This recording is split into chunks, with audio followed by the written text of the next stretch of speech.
দেশের ক্রিকেটে চলছে টানটান উত্তেজনা, শুধু মাঠেই নয়, মাঠের বাইরেও।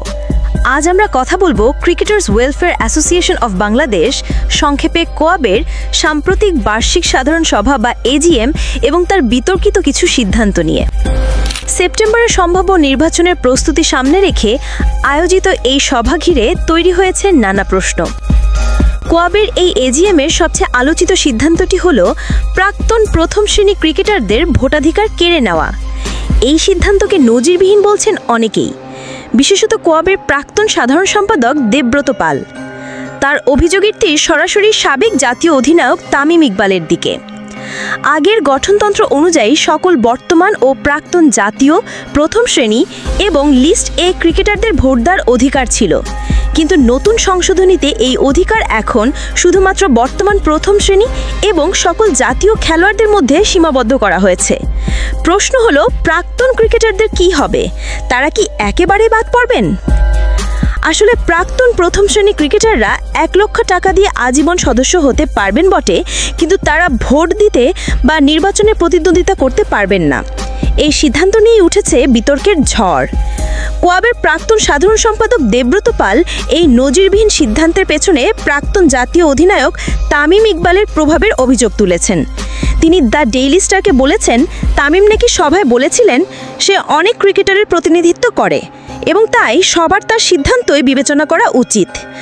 শুধু তাই নয়, দেবব্রত পাল মিরপুর শেরেবাংলা ক্রিকেট স্টেডিয়ামে বিসিবি প্রাঙ্গণে অনুষ্ঠিত এই এজিএমের বৈধতা নিয়েও প্রশ্ন তুলেছেন। তার মতে সভায় যথেষ্ট সদস্যের উপস্থিতি ছিল না। তার দাবি, কোয়াবের প্রায় 1000 সদস্যের মধ্যে একটি এজিএমের জন্য কমপক্ষে 300 সদস্যের উপস্থিত থাকা প্রয়োজন ছিল, কিন্তু এই সভা মাত্র 30 থেকে 25 জন সদস্য নিয়েই অনুষ্ঠিত হয়েছে। তার আশঙ্কা, এই সিদ্ধান্তের কারণে সদস্য সংখ্যা অনেক কমে যাবে। এই অভিযোগের বিষয়ে যোগাযোগ করা হলে তামিম ইকবাল মন্তব্য করতে অস্বীকার করেন এবং অ্যাডহক কমিটির আহ্বায়ক সেলিম শাহেদের সঙ্গে কথা বলার পরামর্শ দেন। তামিম বলেন, এই প্রশ্নের উত্তর দেওয়ার উপযুক্ত ব্যক্তি আমি নই। আপনার অ্যাডহক কমিটির শাহেদ ভাইয়ের সঙ্গে কথা বলা উচিত এবং তিনি আপনাকে আরও ভালো উত্তর দেবেন। পরে সেলিম শাহেদ নিজেই নিশ্চিত করেন যে তিনি সবাইকে স্থায়ী সদস্য হিসেবে চেয়েছিলেন, কিন্তু এই সিদ্ধান্ত এজিএমের সংখ্যাগরিষ্ঠ মতামতের ভিত্তিতে নেওয়া হয়েছে এবং তিনি নিজে এই বিষয়ে ভোটদাতায় বিরত ছিলেন।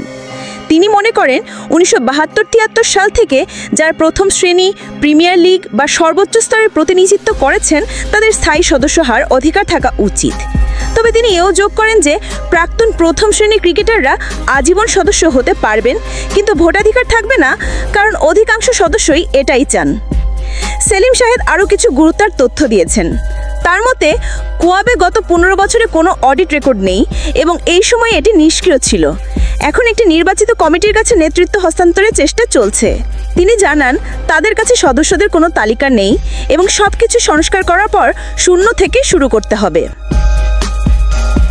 অ্যাডহক কমিটির সদস্য নিয়ামুর রশিদ রাহুল জানিয়েছেন, তারা সেপ্টেম্বর নির্বাচনের জন্য 15ই আগস্টের মধ্যে সদস্য পদ সংরক্ষণ চূড়ান্ত করার পরিকল্পনা করছেন, যেখানে বিভিন্ন ক্রিকেট ক্যাটাগরির জন্য একটি ফি কাঠামো চালু করা হবে।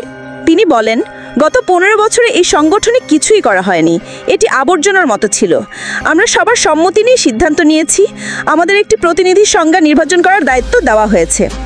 এই বিতর্কিত সিদ্ধান্তের মাঝে কিছু ইতিবাচক খবরও আছে।